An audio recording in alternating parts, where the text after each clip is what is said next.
कर्म करे किस्मत बने, जीवन का यह मर्म, प्राणी तेरे हाथ में, तेरा अपना कर्म, तेरा अपना कर्म।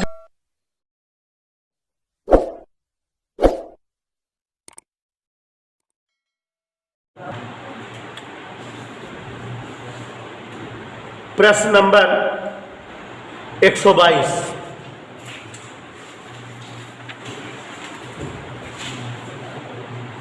प्यारे बच्चों, प्रश्न नंबर 122।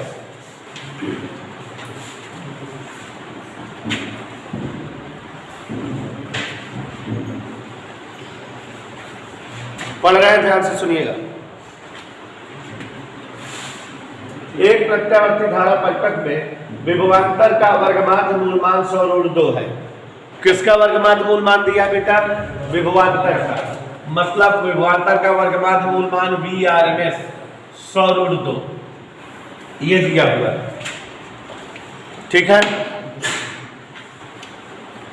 कह रहा है विभवांतर का शिखर मान हुआ धनात्मक आधे चक्र के लिए विभवांतर का औसत मान और पूरे एक चक्र के लिए विभवांतर का औसत मान। बड़ा बढ़िया क्वेश्चन है, ध्यान से देखिएगा। VRMS का सूत्र होता है V0/√2 और ये दिया है 100√2। तिरछा गुणा कर दीजिए। V0 बराबर 100√2 गुणा 200 वोल्ट। इसलिए विभवांतर का महत्तम मान, अधिकतम मान, महत्तम मान मतलब बेटा आयाम, विभवांतर का आयाम पूछ रहा है, माने V0 पूछ रहा है और जो आया हुआ है 200 वोल्ट। एक आंसर आ गया आदर्श, पहला खंड हो गया। और दूसरे खंड में कह रहा है धनात्मक आधे चक्र के लिए। कौन से चक्र के लिए? आधे चक्र के लिए औसत मान। औसत मान का सूत्र बताओ, क्या बताए हैं? धनात्मक आधे चक्र के लिए औसत मान 0.637 V0। याद तो है नहीं? याद आया? तो 0.637 गुणे 200 गुणा कर दीजिएगा। 7×2 = 74, 2×6 = 12 और 2 0 3 अंक दशमलव, इतना बोल। कोई दिक्कत बेटा? फिर क्या पूछ रहा है? संपूर्ण चक्र के लिए औसत मान। देखो ऐसे ऐसे सवाल बोले हैं कि जिससे पूरा चैप्टर रिवाइज हो जाए। संपूर्ण एक चक्र के लिए औसत मान, चाहे विभवांतर हो, चाहे धारा हो, चाहे विद्युत वाहक बल, एक चक्र के लिए औसत मान क्या होता है? 0। आधे चक्र के लिए 0.637। ऐसा। तो हमारे बीच अमन भैया बैठे हुए हैं, अमन ध्यान से देखते रहना। Question number 123। 0.5 हेनरी प्रत्यावर्ती धारा वाली सवाल लगा रहे हैं। 0.5 हेनरी 100 प्रेरण गुणांक एवं 100 प्रतिरोध की कुंडली। जो जो दिया लिख दे रहे हैं, ध्यान से देखिए। 123 0.5 हेनरी 100 प्रेरण गुणांक, 0.5 हेनरी 100 प्रेरण गुणांक L बराबर 0.5। ठीक है आदर्श?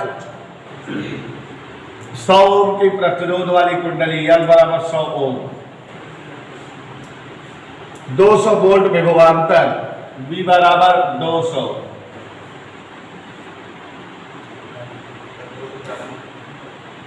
प्रत्यावर्ती धारा सप्लाई। देखो 100 हर्ज प्रत्यावर्ती, इसमें 100 छपा नहीं है, 100 सप्लाई से जुड़ी है। कितनी सप्लाई से जुड़ी है बेटा? मतलब कोई आवृत्ति दिया होगा, हमने अपने मन से 100 लिख लिया, कुछ होगा मगर। कह रहा है अधिकतम धारा बताओ। क्या पूछ रहा है बेटा? आई मैक्सिमम माने I0 पूछ रहा है। वोल्टेज कितना दिया है 240 वोल्ट, जो भी दिया है लिख दे रहे हैं। अब बच्चों हमको धारा चाहिए, धारा I बराबर V/Z, क्या लिख दिए भाई, विभवांतर बटे प्रतिरोध। विभवांतर है 240, Z का मतलब देखो कौन परिपथ है ये, R और L है, इसका मतलब CLR परिपथ है, यही होगा 240 बटे अंडर रूट XL, XL का मतलब ओमेगा है, ओमेगा माने 2πf, 2πf into L, omega L plus R square 240, 2 गुणे पाई की जगह यफ की जगह हम 100 मान लिए, कुछ और हो सकता है दिया रहा हो, ऐसा भी दिया रहा जिससे पाई हुई कट जाता हो, यल की जगह हमारा परफेक्ट तरीका सिखाना है। हल कर लोगे आंसर आ जाएगा। अब आप कैलकुलेशन कर लीजिएगा, क्वेश्चन आंसर आ जाएगा। चलिए ध्यान दीजिएगा,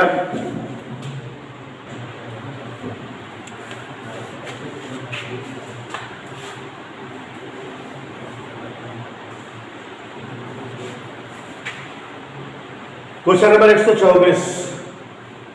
एक ऊंचाई ट्रांसफार्मर 220 वोल्ट पर काम करता है, एक लोड को 3 एम्पीयर धारा देता है। तो देखो जरा, ट्रांसफार्मर की सवाल है, एक ऊंचाई ट्रांसफार्मर 220 वोल्ट पर काम करता है, माने इनपुट वोल्टेज 220 वोल्ट है, और एक लोड प्रतिरोध को 3 एम्पीयर धारा देता है, और आउटपुट धारा माने सेकेंडरी कॉइल में धारा 3 एम्पीयर। प्राथमिक तथा द्वितीयक कुंडली में फेरों की संख्या NP अनुपाते NF 1:15 IP पूछ रहा है। प्राथमिक कुंडली में धारा एकदम सरल है, जैसा कि यशपाल हंसते हुए बता रहे हैं, NP/NS बराबर IS/IP, यही होता है यशपाल। यशपाल 1/15 बराबर 3/IP, तिरछा गुणा कर दो यशपाल 45 अंक। Any doubt Yashpal? सवाल नंबर 125।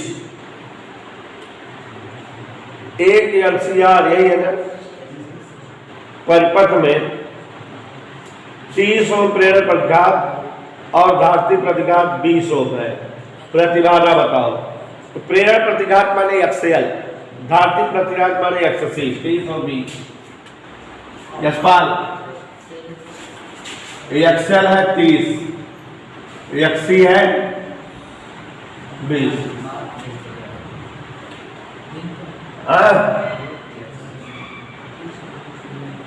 कह रहा परिपथ की प्रतिबाधा बताओ, तो कौन सा परिपथ है ये?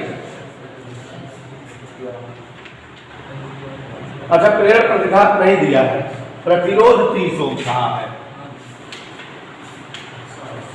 प्रतिघात देखो इसमें छपा नहीं है, उसमें कोई गिनती होनी चाहिए, छपा नहीं है।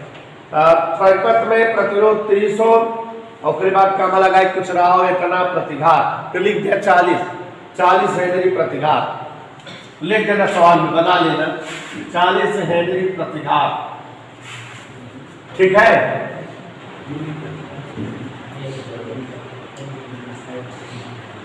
नहीं दिया है, प्रेरक प्रतिघात व धारती प्रतिघात प्रत्येक 20 ओम है। प्रेरक प्रतिघात और धारती प्रतिघात कितना है?